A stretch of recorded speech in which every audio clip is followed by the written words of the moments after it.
teman-teman, di sini kita akan membahas terkait anggaran biaya operasional. Biaya operasional adalah semua rencana pengeluaran yang berkaitan dengan kegiatan operasional perusahaan seperti penjualan, pemasaran, dan administrasi untuk mencapai tujuan perusahaan dan menghasilkan laba. Di sini kita juga akan membahas mengenai biaya personil. Terkait penjelasan biaya personil, yaitu biaya yang mengangkut bidang personalia. Ini mempunyai jumlah yang cukup besar dibandingkan dengan biaya operasional lainnya atau di luar biaya dana dan biaya penghapusan debitur macet. Biaya personalia ini pun juga mempunyai jenis dan variasi yang sangat banyak. Dalam biaya personil, yaitu ada meliputi saat rekrutmen calon pegawai, meliputi yang pertama ada biaya pemasangan advertensi, yang kedua biaya konsultasi untuk rekrutmen, yang ketiga biaya pelaksanaan testing, yang keempat biaya penyusunan materi testing, dan yang kelima biaya screening calon pegawai, dan lain-lain.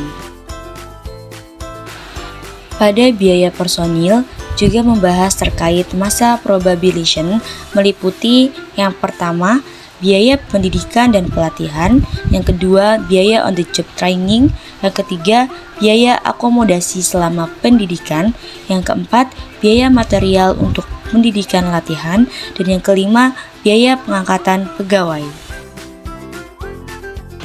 Dalam biaya personil juga meliputi pada masa tugas efektif bank, dan bank akan mengeluarkan biaya yang pertama gaji pegawai yang bersangkutan, yang kedua pajak penghasilan yang ditanggung bank, yang ketiga pakaian seragam, yang keempat tunjangan transportasi, yang kelima tunjangan perumahan dan kesehatan, yang keenam tunjangan cuti dan hari raya, yang ketujuh bonus pensiun dan jasa produksi.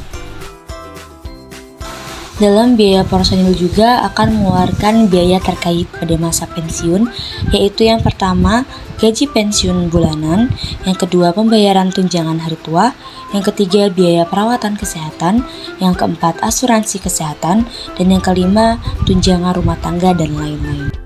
Biaya pada masa pensiun, agar estimasi personil tersebut dapat disusun dengan lebih baik, maka perlu disusun keutuhan personalia yang dalam suatu bank menurut jenis jabatan yang diperlukan.